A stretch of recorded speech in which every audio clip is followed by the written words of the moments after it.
Good evening, ladies and gentlemen, and welcome back to the Community Spotlight, where from time to time I talk to groups or individuals around the Sonic and Sega community and see their impact and work in the said community. With me tonight is Lewis Clark, otherwise known as Sonic Yoda of SEGA Driven fame. How you doing, fella? I'm doing very well, thank you. Yourself? Yes, I'm getting on very fine. Thanks a lot for joining me around tonight. No problem.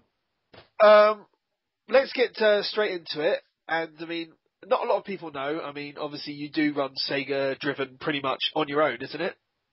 I had some guest writers, Helen Doherty, Helen Baby, who frequents Sonic Stadium forums quite a lot, and also works for Plus XP now. She used to write some bits and pieces.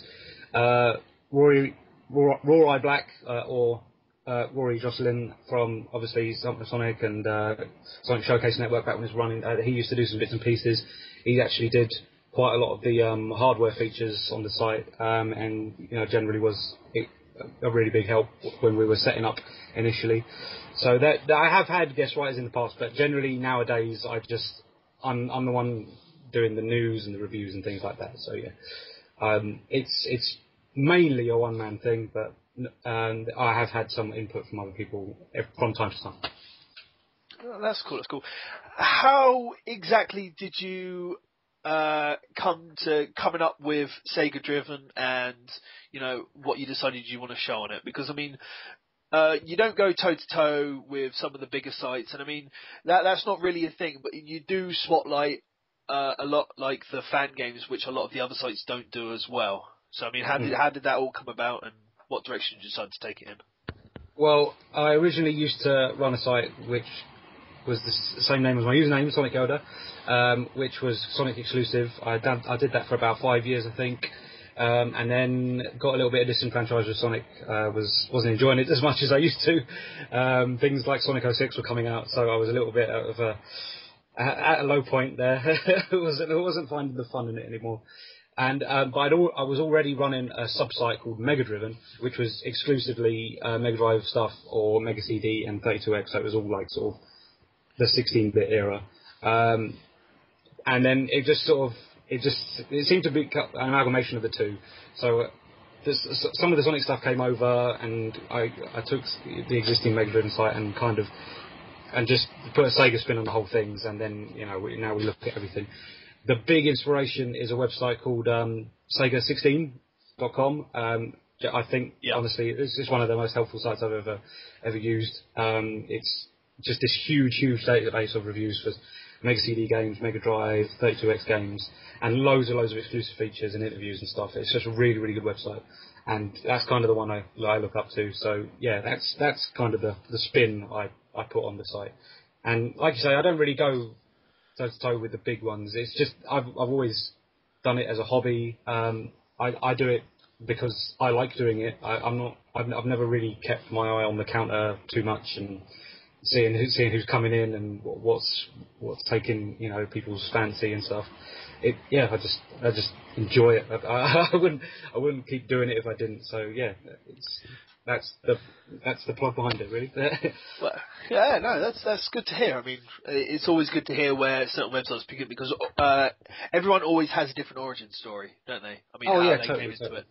But I mean, it's good. I mean, as we did mention a while ago, you do focus a lot on the fan games, don't you?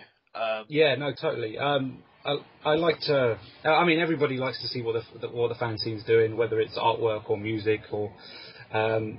I'm trying to think what else goes on. Fiction. Let's not talk too much about fiction. But yeah, no. When I first got the internet, which must have been, I don't know, late 90s, on the old dial-up and all that malarkey, one of the first Sonic websites I found was Sonic Fan Games HQ, and I've literally kept up with it ever since, to be honest with you. I use the forum a lot more now, and generally keep track of what people are doing project-wise and stuff, and it's still a very active community. I mean, I think Retro is probably more of an active community, but they do lots of way more custom work and build things from scratch, whereas Sonic Fan Games HQ, they developed a specific engine which they use across most of their fan games called Sonic Worlds. Yep. So they generally churn out a lot more projects and demos and things, and it's just interesting. And I really like some of the stuff is brilliant, and there doesn't seem to be a big, there doesn't seem to be as many people plugging it anymore. I mean, TSS they do bits and pieces round about Sage time, but generally throughout the year they don't really focus on it too much. Which was, well, I decided, well, there's some great bits and pieces going on outside of Sage as well, so I decided, why don't we do some features there, especially when demos and things come out, just so that people can get their hands on stuff and have a little look. Obviously, the big thing with fan games, people seem to think that nobody finishes them, and that's another thing I wanted to focus on as well, because a lot of fan games do get finished, and there are some amazing bits and pieces. I mean, I've showed you Eggman Hates Furries. That's one of the funniest things I've seen, and just a really, really good game. Sonic Before the sequel came out recently. That was a really, really good one. Over at Retro, a guy called Hez, I think his name is, he released a game called Sonic the Hedgehog Classic, which is also a really, really good game. And it has a nice widescreen window as well, so you can see things coming up a lot, like sooner in advance. It's just a really good, some bits and pieces. So yeah, no, it's a community I've always loved and been a part of, and just wanted to feature a little bit more and make sure they get the recognition they deserve, because they do some great stuff. Oh, that's cool. I mean, have you had a particular fan game finished or not that is really good that it's one of those ones that you'd always go back to? Oh, well, it's dating a bit now, but it got finished well over 5 years ago now. Must be even older actually. So a game called Sonic Time Attack, which is developed by a guy called Jamie Bailey. That was like, at the time when that got finished, it was just like the coolest thing, because all the artwork's custom. There's hardly, if he's used like existing sprites, he's really gone to town with the graphics, and like the coloring is brilliant, and like uses all these gradient effects and just makes it look really unique and nice. And there was all these little spot effects which you used to love, where like you hit the bandits and they blow up, like the eyes fly towards the screen and things. And it was just, it's a cool little game. And the grinding felt so good as well. Like, honestly, like grinding in a fan game has always been a bit whatever. What's the point? Just let me go around loops and things. But no, this one got it down so well. Honestly, Sonic Time Attack. I'll keep coming back to it. I mean, like I say, it's a little bit clunky now, but it's a full game, and it's really worth checking out. And it's a good bit of my fan games history as well. So that's always good. That's a nice little plug for anyone that's listened to this down the line, and they can go get it themselves and have a look. I mean, yep. let's shift the focus back to you a little bit, because I mean, you've mentioned about the history of your website, and obviously a lot of the Mega Drive stuff, and I know personally that you're a massively big retro fan. I mean, I've personally seen your collection the other week, and it is amazing. But I mean, you really do like your classic consoles, don't you? Your retro Sega stuff. Oh, it's just what I've grown up with and what I'm used to. I mean, don't get me wrong, I still like new games and whatnot, and there's still plenty of new games that I really like as well. But my focus has always been what I grew up with, and I generally just, I don't know, maybe I have more of an understanding of it, because new games I'm just terrible at. I'm useless. I play everything easy. But like older retro stuff, like even I show it to friends and they have a little muck around and they have a really hard time with it. But I don't know whether it's just the understanding or whether there's generally two different ways of playing old and new. I don't know. But like there's certain, I love retro. There's some great bits and pieces. Just a really unique time to be like playing games as well, because there was never sort of like this horrible plague of like first-person shooters, and like there was always lots and lots of different things going on all the time. So I mean, you've seen my retro game collection. There's honestly the variety of games that you can play is just phenomenal, and that's what I used to love about it, and still do, because there's some great things that I'm still picking up nowadays. Like recently I got some of the Spider-Man games on Mega Drive, and like for instance, the Amazing Spider-Man is such a great little game with the taking pictures mechanic, and the exploration is really, really cool. I can't express how much retro games just mean to me. There's so much fun. It was a time where like people were experimenting and doing weird things and coming up with strange concepts and crazy art. It's just wicked fun. I love it. definitely. I mean, when it comes back down to the games of past, the retro games. I mean, we all know that the music sounds a lot better because they had to try a lot harder with the chips with the chiptune set they had. I mean, obviously that's not so much a thing these days with the bigger budgets than that. But do you reckon they also tried harder with like creating each of the levels and such as well due to limited hardware? Honestly, even today, like limitations really, really help video games in my eyes. Like, because it really pushes people to do a lot more with what they're given. Like, I mean, a great example is the Wii. I mean, I still absolutely, hands down, I think it's probably the best console this generation because some of the things people have managed to get out of it are just really, really involved and different and clever. You know, I mean, I keep talking about it a lot. The Silent Hill game on Wii, there's so many little gimmicks and clever little bits and pieces that they use that are just so unique and that you can only do with that console, and it's so worth playing because there's nothing else like it. And it's the same with the Mega Drive. I mean, obviously, I think most people know that the SNES has more power, but it also a lot of the games feel quite safe. It's like, let's just do a 2D platformer action game, because there's lots of that. There's lots of Metroids and Castlevanias, which have a very similar sort of action style, whereas Mega Drive is like, okay, well, how do we do something different? I mean, a lot of Mega Drive games take an existing concept and muck around with it. I mean, the obvious example is Sonic. You know, that's just Mario, but with more speed and lots of momentum-based weirdness, and it mucks around with the platforming formulae and does something different with it. I mean, back with Mario, you get hit 2 times and you die, and then you lose a life, and then you have to start all over again. Sonic, you can only have one. You can have one ring, and you can go through the entire game. It's not an issue. So there's lots of, it's things like that. There's little tweaks and bits and pieces that they do because they're limited with their hardware that just seem to make more unique games. That's quite. Do you have any particular favourite genre of game?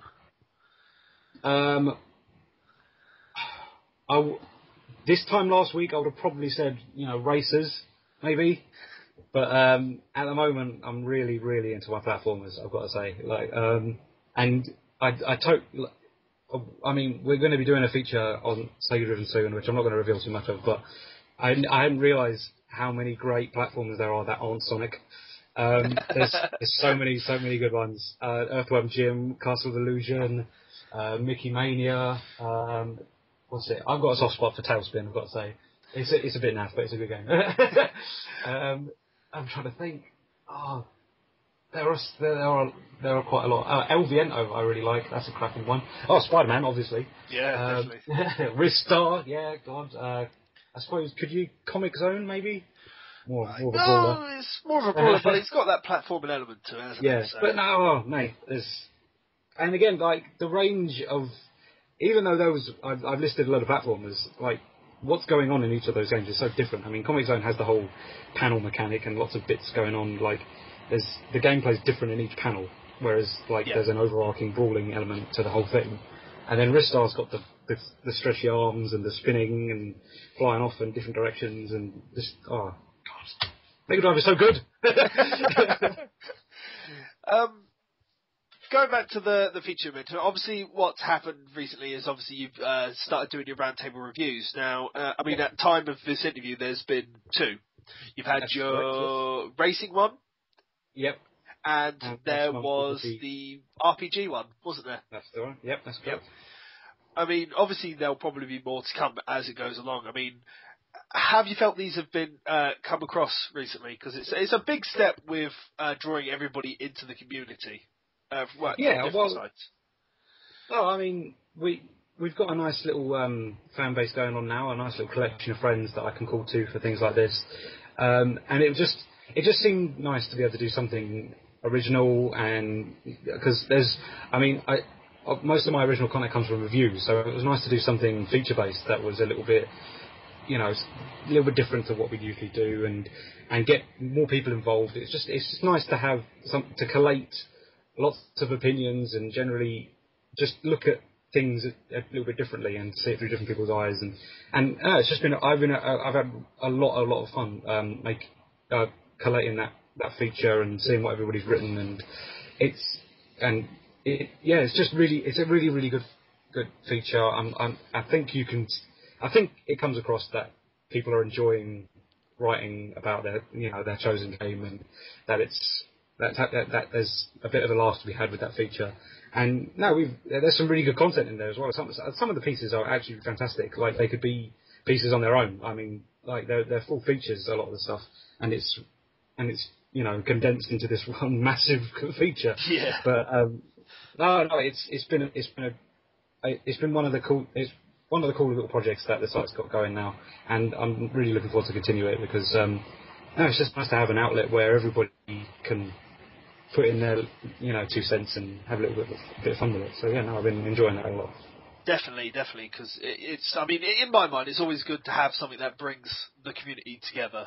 I mean, in any way. I mean, TSS has their music albums, and obviously the fan games bring a lot of their onboard community together. And it's nice to see something different that's not the music or the game based. I mean, no, totally. I mean, the feature is not completely original. Lots of websites have roundtable features as well. Well, Sega's theme for one, and correct me if I'm wrong, but I think Rex did something similar at some point. I might be wrong on that one, but no, never mind. Oh no! They did recently do a roundtable review on Generations because it was. Oh, that's sorry. Yep. Right. Yep. No, I wasn't going mental there. That's fine. No, yeah. No, it's just there's lots and lots of people in the community, and they've all got good writing skills and and opinions that they want to express. So it was just another outlet for people to put in their 2 cents on something that they enjoy, and it's nice. The theme is it's just I really enjoy seeing what people. I'm having a real hard time producing words here, I've got to say. It's a great feature. You should check it out. Definitely. There you go. I mean, as we said, there's been the one on Racer where I'm going to have to shame Gabby of Radio Sega fame here, where he clearly does not know racers exist, even though he owns a radio show. It's when you're put on the spot. You can never, as I just proved when I was trying to think of platformers just now. When you put on the spot, you have a brain fart, and all of a sudden you just can't think of anything. But we jogged his memory, and he came up with Manx TT, and he did a good little feature on it, actually. Yeah, no, it was really, really good. Same with a lot of the RPG ones as well. I mean... Oh, no, I really enjoyed the last one. We got some nice variety going, and no, there was some great pieces on that one. Definitely. I'm really looking forward to see what comes up in the future. Next one should be good laugh. Reviews. Moving on to Summer of Sonic. I mean, it's like the worst kept secret that you are Sonic. I mean, yeah, it's like the worst kept secret ever. But for those that know, I mean, it is one of those jobs. I mean, do you want to explain it to people? I mean, how it is to you? I mean, it's best coming across from you instead of someone that just views you anyway. Okay, fair enough. Okay. At Summer of Sonic, Sega's official Sonic walks around the venue and he gets photos with people and everything. I'm the guy who gets in that suit. It's a really hot and uncomfortable and just nasty job, but I absolutely love it. It's like one of the coolest things you can do because who doesn't want to get their picture with Sonic? So, and I think it's great that they let me do it because there's a fan in the suit. So there's that element, I want it to be great for everybody else. So I want to play the part and make it fun and give, and welcoming for people that actually want to, maybe a little bit shy of getting their photos and stuff. And just, it's a great little job. I really enjoy doing it. Like I say, it is a little bit uncomfortable, but that's just one small thing against a really, really good, enjoyable time in the suit, and it's just a really good laugh. And yeah, I think it's something special as well that there's a fan in the suit as well. So yeah, it's one of you guys that's also doing that job. So yeah, I think that's something quite special about that. Oh, that's good. What are your thoughts of Summer of Sonic as a whole? I mean, it is. I mean, I've never really. I mean, in the past with the community spotlight, I mean, when it's been the more text-based thing, it's been about how people have been there. I mean, it's never really been an audio question in the last couple of shows that I've done it with. But I mean, what are your thoughts on the fact that it is a community-driven event that's grown to such a scale? I mean, what are your thoughts along those sort of lines? Oh, I mean, it wouldn't have got to the scale if it hadn't got that community element to it. It would feel very sort of what's the word, processed and sort of, you know, higher manager level sort of SEGA event, sort of very carefully planned. And not that it isn't, but it's it would lose that sort of friendliness and community atmosphere that you get. And it's one of the things I absolutely love about it. There's absolutely nothing like it. It's always a great day. There's never any hostility. Everybody's enjoying each other's company.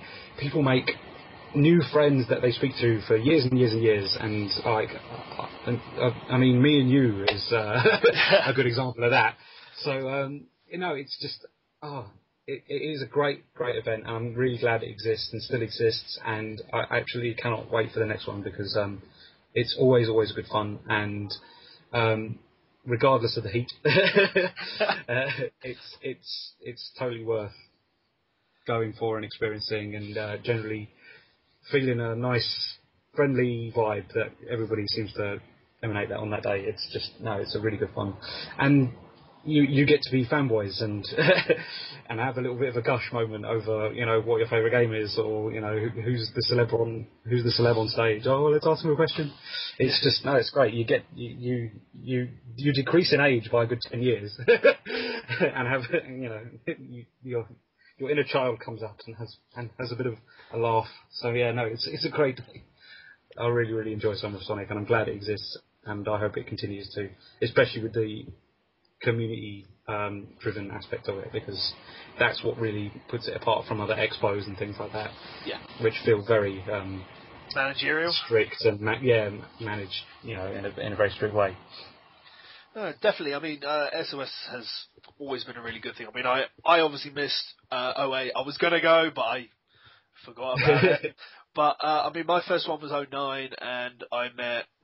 My first couple of people that I met outside the door were True Smiles and Forever Sonic, who were on the Radio Sega 1 a couple of weeks back, so they're really good friends of mine. And as you said, you make friends for years and years.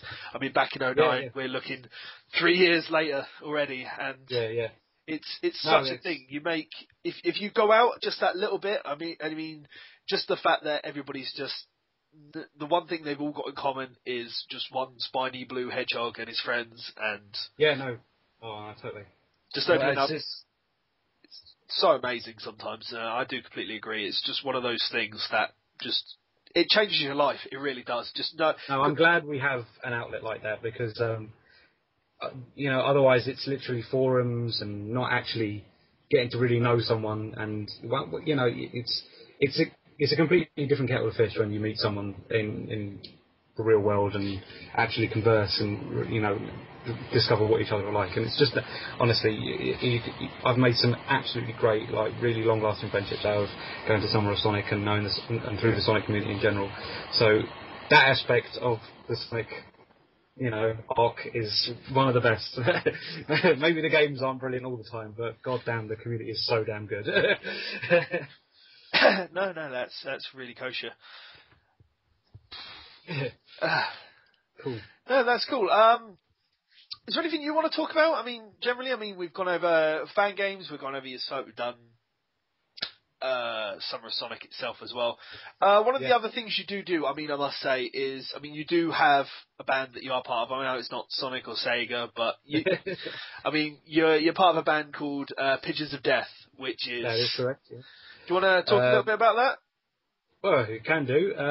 I'll try and keep it, you know, safe for your audience. So yeah, I sing in a band called Pigeons of Death. We're in a sort of acoustic comedy band type dealie. So think Tenacious D, Beans on Toast is with another similar artist to us. And yeah, so we just have a muck around, and we've got silly, funny songs, and it's just really good fun. And I wouldn't be able to do it if it wasn't fun at the end of the day, because it's me and two of my best mates. So, and that's just what we're like. So it's pretty honest music. Let's put it that way. That's right. So yeah, no, we've done that. We have. There has been a bit of a crossover in the past. We did an entry for the Rex Factor at Sonic Rex. We covered Robotnik's Tea Pie, and God, I remember that. put our spin on that. So we're not shy of the Sonic community, but we're just trying to establish ourselves outside of that sort of thing. So, but like we've been doing that for a good 3 years or so now. So we're coming up to 3 years, I think. And we played almost 20 gigs, and we've got a couple of EPs out. So it's been good fun, and that's what music should be. Oh, definitely. It's about having fun and such. I mean, some of it is video game related, isn't it? I mean, if I remember rightly. Oh yeah, no. Well, the big game song is 20 Frags to Win, which is how basically. When I was in secondary school, we always used to just sort of bunk off IT and play Unreal Tournament on the PCs and LAN matches. So that's kind of what that's about. And it's also how I absolutely despise PE and would not do anything. I would refuse to do cross-country runs and things like that when I'd rather be playing Unreal Tournament. So. I can imagine PE would probably be a bit better if you had a grenade to throw, I imagine. At the PE teachers, yes. I mean, staying on Pigeons of Death, I mean, how does inspiration for for material come about for you guys? I mean, it's obviously not just you. I mean, there is you two guys as well. So yeah, no, totally. I mean, Andrew, the guitarist, is like our main songwriter, music-wise. So, like his inspirations are, Fight Star is one of his big ones. Damien Rice, Tuga Lance.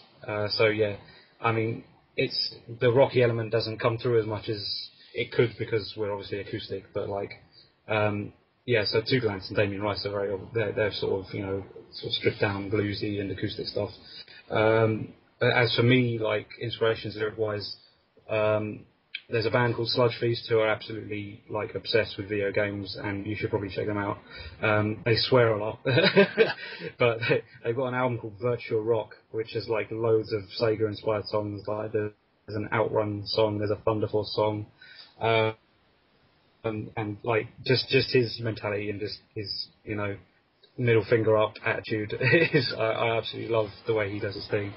And there's another band with a very similar name called Hospital of Death, which also I take a lot of influence from because they've got lots of silly songs about getting drunk and well, getting drunk mainly is their thing.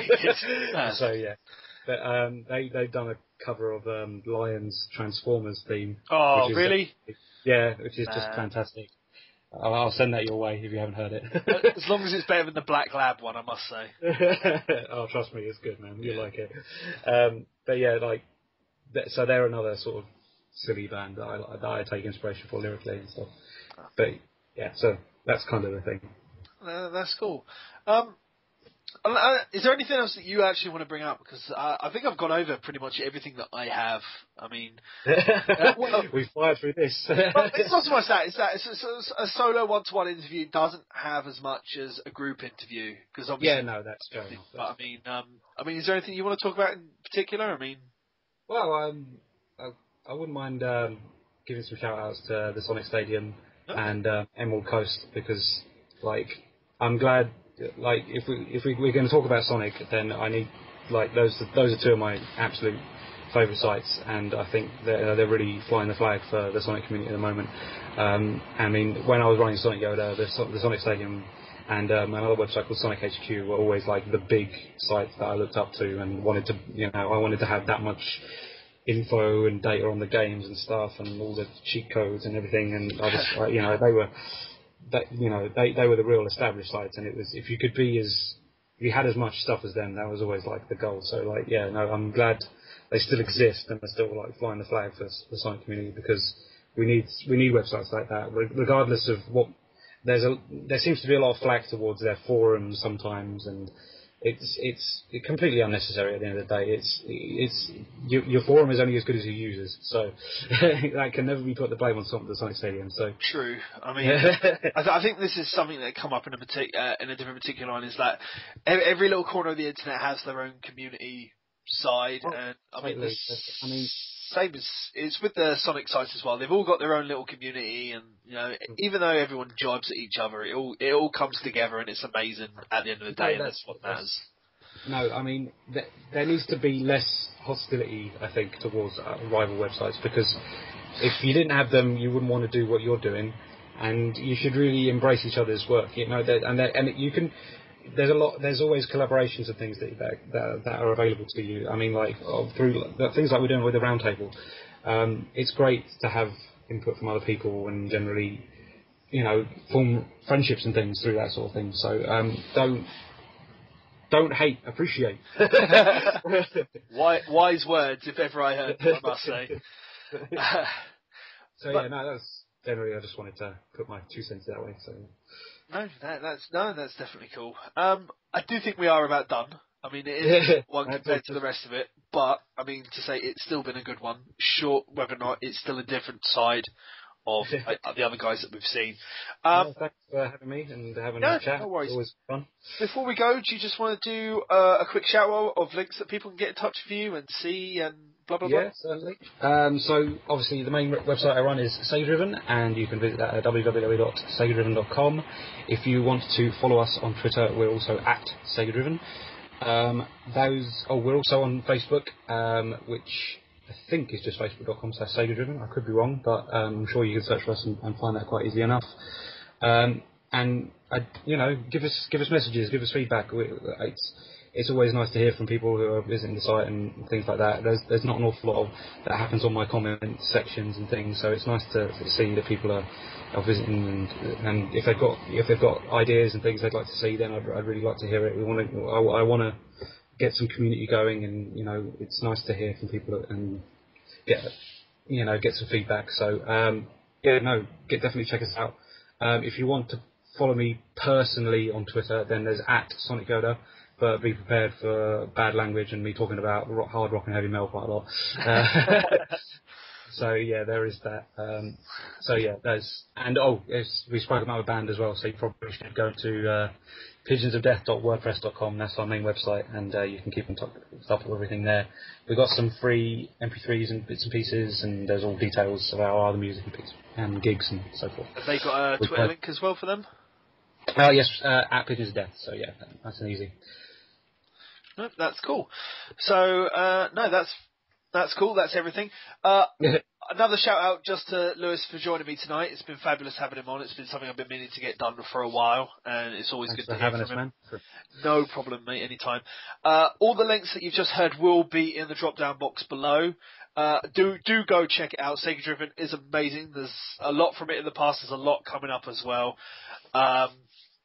If you do have a comment at all about the show itself, or if you want to leave a comment for SEGA Driven, feel free to do it in the comment section below. They do get read, and if you've got anything for Lewis, they will get passed on as well.